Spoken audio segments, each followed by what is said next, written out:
Ya pemirsa, terima kasih Anda masih di iNews Today bersama saya Oli Wardani dan Saya Gede Satria. Pemirsa, Direktorat Tindak Pidana Umum Barreskrim Polri akan memanggil Kepala Badan Perlindungan Pekerja Migran Indonesia atau BP2MI, Beni Ramdhani. dan pemanggilan Beni adalah untuk diminta keterangan sebagai saksi terkait sosok T yang disebut sebagai pengendali judi online Indonesia.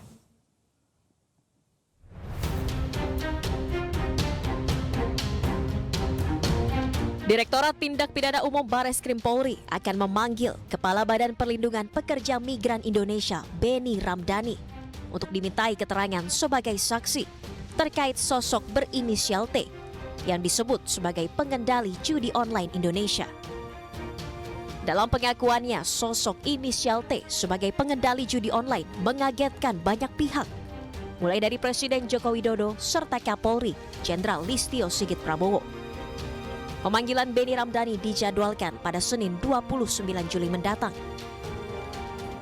Mendasari surat penyelidikan, maka tentunya ada dasarnya. Dasarnya surat penyelidikan adalah laporan informasi. Baik itu pertanyaan dari teman-teman media, kemudian sudah beberapa juga ada informasi yang disampaikan oleh teman-teman media. Maka mendasari laporan informasi itu terbitlah surat perintah penyelidikan.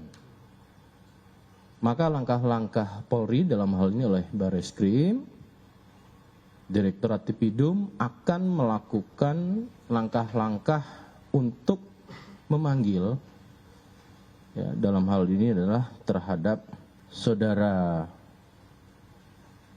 Beni Ramdhani yang akan dilakukan proses pemanggilan untuk klarifikasi dan mendalami informasi yang didapat tersebut pada tanggal 29 Juli 2024. Polri akan menerapkan penegakan hukum sesuai perundang-undangan, termasuk kepada sosok berinisial T.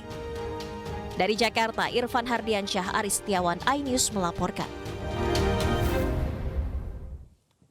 Nah, kira-kira siapa ya inisial T ini kan? Betul. Semua orang sedang Bertanya-tanya. begitu ya. Nah, pemirsa, untuk mengetahui informasi berikutnya hari ini nih, rencananya Barreskrim Polri ini akan memanggil nih Bapak Beni Ramdhani terkait siapa sosok T yang disebut-sebut sebagai pengendali judi online di tanah air ini. Ya, lalu siapakah sosok T sebenarnya dan mengapa judi online ini terasa sulit untuk diberantas? Kita akan bahas bersama Ketua Tim Humas Pusat Pelaporan dan Analisis Transaksi Keuangan atau PPATK Muhammad Nasir Kongah.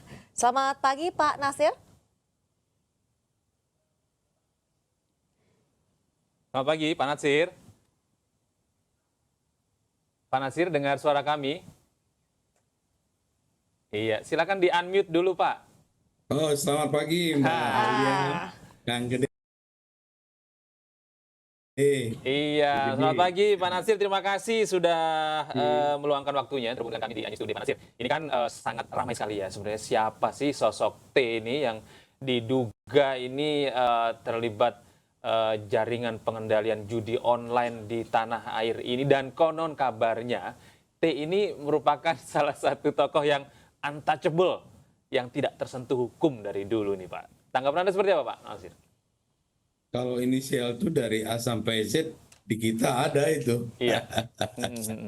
Karena memang banyaknya laporan transaksi keuangan mencurigakan yang disampaikan oleh penyedia jasa keuangan kepada PPATK, lalu kemudian laporan transaksi keuangan mencurigakan tadi itu PPATK analisis, hasil analisisnya disampaikan kepada penyidik. Ya. Itulah salah satu tugas, fungsi, dan kewenangan yang dimiliki oleh PPATK. Nah, untuk khusus tindak pidana asal dari perjudian, kalau kita lihat di pasal 2 Undang-Undang Nomor 8 Tahun 2010, itu ada 25 tindak pidana asal dari tindak pidana pencucian uang. Salah satunya judi itu, beli gede ya. Nah, dari laporan transaksi keuangan mencurigakan di tahun 2022 saja, itu kita sudah menerima 11.222 laporan transaksi keuangan mencurigakan, meningkat kemudian di 2023 menjadi 24.850 laporan transaksi keuangan mencurigakan, dan sampai dengan Mei di tahun ini saja itu udah ada 14.000 575 laporan transaksi keuangan mencurigakan. Ya. Nah, ini kemudian kita analisis ini. Nah, lalu kita analisis dan sudah kita sampaikan kepada teman-teman di penyidik ya.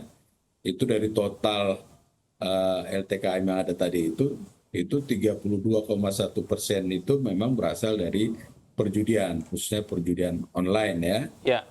Nah, jadi kalau soal inisial A sampai Z itu sudah ada gitu. Ya. Dan itu kita sudah sampaikan kepada. Tapi spesifik untuk inisial T ini, Pak, apakah benar memang aliran dananya yang cukup besar atau sangat fantastis sehingga Banyak yang patut cukup besar, dicurigai banyak. sebagai salah satu orang yang paling bertanggung jawab di balik pengendalian judi online di Indonesia ini, Pak? Jadi concern kita itu adalah mengejar uang hasil kejahatan ya, beli gede ya. Jadi memang polanya itu dari pengepul, lalu kemudian para pengepul itu melakukan transfer lagi ke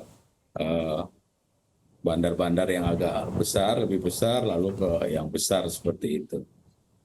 Nah, dari laporan hasil analisis yang kita sampaikan itu memang ya cukup jelas gitu ya bahwa aliran dana itu dari sini kemana, lalu kemana lagi seperti itu ya. Dan memang dari transaksi yang ada di dalam negeri cukup besar, yang dilarikan ke luar negeri juga cukup banyak seperti itu.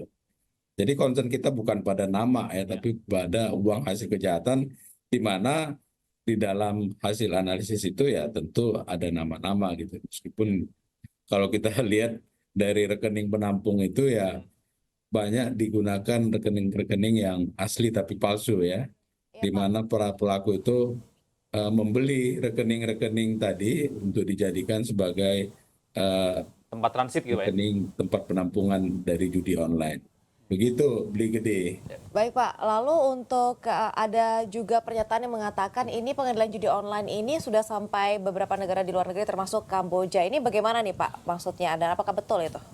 Iya, dari bahkan sampai ke 20 negara itu Mbak Aulia. Dan banyak memang kita lihat di negara-negara tetangga ya. Dan ini kan juga kalau kita lihat apa yang dilakukan oleh teman-teman penyidik kan sudah banyak ya. Para bandar itu ditangkap, uang hasil kejahatannya disita dan seterusnya diajukan ke pengadilan dan banyak juga yang sudah terpidana seperti itu Mbak Aulia. Iya, Pak Natsir, kalau kita dari PPATK sudah bisa melihat gitu ya aliran dana, trafficnya, lalu lintas uang dari luar negeri ke Indonesia maupun sebaliknya dari Indonesia ke luar negeri yang diindikasikan terkait dengan judi online ini, lalu apa yang menjadikan penanganan atau pencegahan judi online atau pemberantasan lah judi online di tanah air ini menjadi begitu sulit sepertinya, Pak? Sebenarnya nggak sulit juga ya, dan sudah berjalan juga ya. Banyak teman-teman dari Kominfo juga sudah men-take down dari platform judi yang ada ya. Teman-teman penyidik sudah banyak menangkap gitu. Dan Satgas, lalu kemudian pemerintah membentuk Satgas judi online ya. Ya. Nah, saya kira juga cukup efektif bekerjanya. Dan ini kalau pemerintah pemerintah tidak bergerak cepat, ini saya kira akumulasi perputaran judi online itu makin besar ya. Kami perhitungkan ya, kalau misalkan tidak efektif bekerja dari Satgas yang ada itu sampai tahun 2024 ini bisa di atas 600 triliun itu perputaran 600 triliun ya, Pak ya? yang ada ya. Tapi kan ini kan cukup bagus ya kolaborasi dari tim dari Satgas yang ada sehingga paling tidak sekarang ini mampu ditekan ya, meskipun belum bisa dibersihkan secara optimal gitu ya. Tapi kan prosesnya terus berjalan. Berjalan gitu ya Pak ya. Iya, baik, terima kasih Pak Natsir Konga atas informasinya dan waktunya dalam kesempatan kita berdiskusi di iNews Today hari ini. Selamat bertugas kembali Pak Natsir, sehat-sehat selalu. Dan kami selalu berdoa semoga saja penanganan judi online ini dapat segera dilakukan sehingga meskipun tidak kita bisa memberantas keseluruhan, tapi tidak Tapi setidaknya langkah positif yang sudah kita mulai ini menjadi efek domino yang semakin membesar dan meminimalisir perilaku judi online di masyarakat. Agar beritanya nggak judi online mulu, judi online lagi. Betul, karena efeknya luar biasa kemana-mana, lihat. Ya, baik.